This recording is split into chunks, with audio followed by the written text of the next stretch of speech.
परिक्रमा, हनुमान जी की परिक्रमा, भैरव की परिक्रमा, शंकर भगवान की परिक्रमा, शिव जी के जितने रुद्र अवतार हैं, शंकर भगवान के जितने अंश अवतार हैं, इन सब की परिक्रमा का भाव 3 परिक्रमा का। कितनी परिक्रमा? 3। काल भैरव, भैरव की परिक्रमा कितनी होती है? जम के बोलो। 3। हनुमान जी की परिक्रमा कितनी होती है? 3। शंकर के जितने अवतार, मेरे भोलेनाथ के जितने रुद्र अवतार हैं, मेरे शिव के जितने अवतार हैं, मेरे शंकर के जितने अंश अवतार हैं, उनकी सबकी परिक्रमा 3।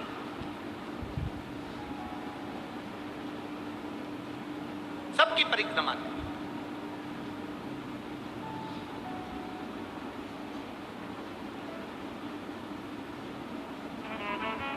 शिव परिक्रमा का भी भाव है, 3 परिक्रमा शंकर की भी है, पर पूरी नहीं।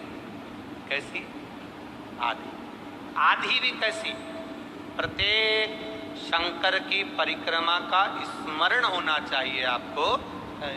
ये समझे जरा, बहुत अच्छी तरह से आज कथा निकली है तो उसको समझ ले।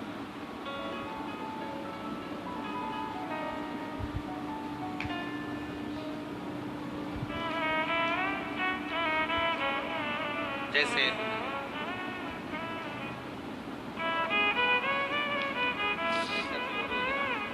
एक डब्बी और उसमें दे।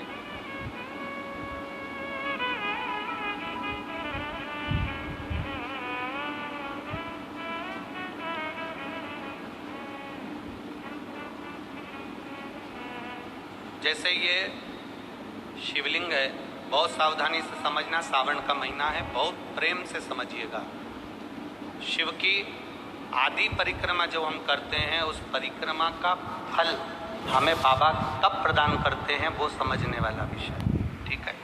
ये शिवलिंग, ये जलाधारी, ये भगवान के चरणारविंद जहाँ गणेश, कार्तिकेय, अशोक सुंदरी है, उस स्थान का।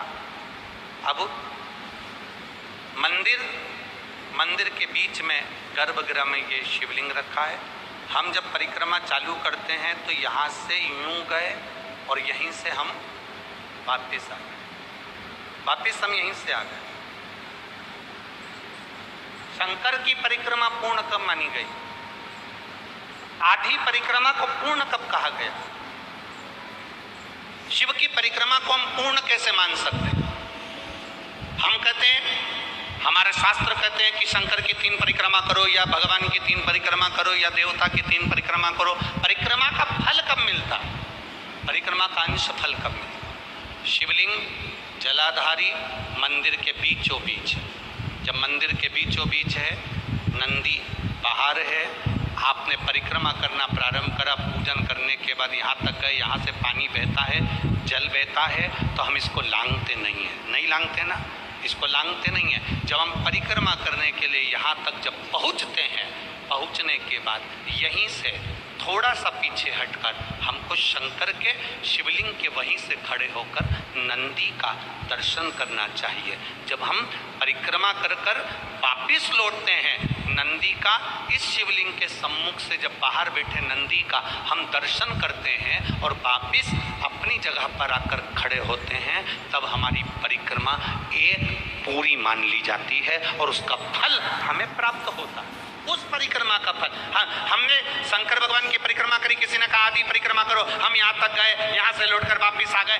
उस परिक्रमा करते समय हमने नंदी का दर्शन एक बार भी नहीं करा। अगर नंदी का दर्शन नहीं करा तो उस परिक्रमा का कोई फल हमें प्राप्त नहीं हो सकता।